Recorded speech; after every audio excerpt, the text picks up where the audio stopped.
और इस वक्त एक और बड़ी खबर सामने आ रही है, जहां पर बीजेपी पर समाजवादी पार्टी प्रमुख अखिलेश यादव ने तंज कसा है। कुर्सी की लड़ाई की गर्मी में है बीजेपी, अंदरूनी झगड़ों के दलदल में धंसी हुई है बीजेपी।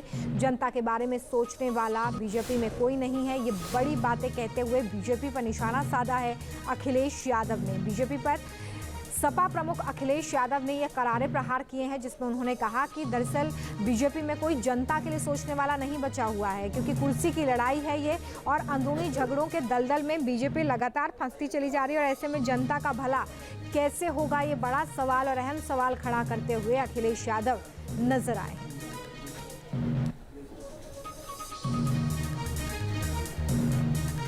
देखिए, यूपी की सियासत में लगातार बयानबाजी के जरिए सियासत गरमाती हुई नजर आ रही है। सपा अध्यक्ष की तरफ से बीजेपी पर तंज कसा गया है। उन्होंने ये कहा कि दरअसल बीजेपी के अंदर कोई भी जनता के बारे में सोचने वाला नहीं है, क्योंकि ये पूरी लड़ाई बस कुर्सी के इर्द गिर्द ही हो रही है। और ऐसे में सपा अध्यक्ष की तरफ से ये बड़ा तंज बीजेपी पर कसा गया है। लगातार वो पुरजोर तरीके से अपनी बात को रखते भी नजर आते हैं और ऐसे में एक बार फिर से उन्होंने बीजेपी को निशाने पर लिया।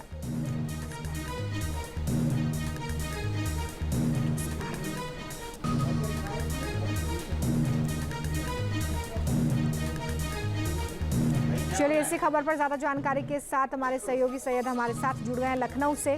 सैयद, थोड़ी देर में ये मीटिंग शुरू होने वाली है, जहां पर सीएम योगी मंत्रियों के साथ बैठक करने जा रहे हैं। बैठक का एजेंडा क्या है और कितनी देर में ये बैठक शुरू हो सकती है?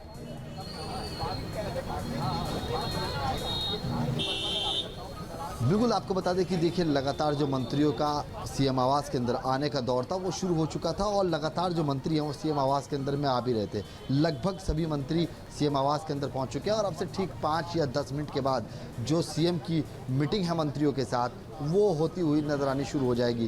बहरहाल सी बात है कि उपचुनाव को लेकर के मुख्यमंत्री खुद ग्राउंड जीरो पर उतरे थे और लगातार मुख्यमंत्री ने पूरी निगाहें बना रखी हैं। उपचुनाव को लेकर के मुख्यमंत्री चाहते हैं कि 10 की 10 सीटें इस बार भारतीय जनता पार्टी के पलड़े में जानी चाहिए, क्योंकि जिस तरह से 48 घंटे के अंदर में केशव प्रसाद मौर्य की दिल्ली के अंदर में जेपी नड्डा से 2 बार मुलाकात होती है, ये अपने आप में कई बड़े संकेत देती है। हालांकि अब क्या मीटिंग के अंदर में इस बात को भी उठाया जाएगा या नहीं, ये देखने वाली बात होगी। क्या जो लगातार पार्टी के अंदर जो कलह और बयानबाजी तलवारें लगातार बयानबाजी की चलती हुई नजर आ रही है, क्या उस पर अब विराम लग पाएगा या नहीं, ये भी देखना होगा। लेकिन बहुत शुक्रिया आपका इस तमाम जानकारी के लिए सैयद। नजर बना के रखें, अपडेट आ रहे हैं। बैठक का एजेंडा क्या है और कितनी देर में ये बैठक शुरू हो सकती है?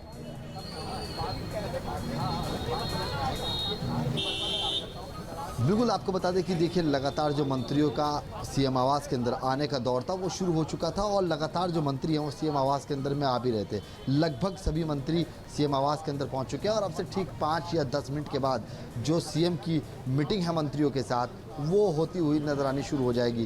बहरहाल सी बात है कि उपचुनाव को लेकर के मुख्यमंत्री खुद ग्राउंड जीरो पर उतरे थे और लगातार मुख्यमंत्री ने पूरी निगाहें बना रखी हैं। उपचुनाव को लेकर के मुख्यमंत्री चाहते हैं कि 10 की 10 सीटें इस बार भारतीय जनता पार्टी के पलड़े में जानी चाहिए, क्योंकि जिस तरह से 48 घंटे के अंदर में केशव प्रसाद मौर्य की दिल्ली के अंदर में जेपी नड्डा से 2 बार मुलाकात होती है, ये अपने आप में कई बड़े संकेत देती है। हालांकि अब क्या मीटिंग के अंदर में इस बात को भी उठाया जाएगा या नहीं, ये देखने वाली बात होगी। क्या जो लगातार पार्टी के अंदर जो कलह और बयानबाजी तलवारें लगातार बयानबाजी की चलती हुई नजर आ रही है, क्या उस पर अब विराम लग पाएगा या नहीं, ये भी देखना होगा। लेकिन बहुत शुक्रिया आपका इस तमाम जानकारी के लिए सैयद। नजर बना के रखें, अपडेट आप। न्यूज नेशन अब व्हाट्सएप पर खबरों की ताजा अपडेट के लिए न्यूज नेशन के इस QR कोड को स्कैन करें।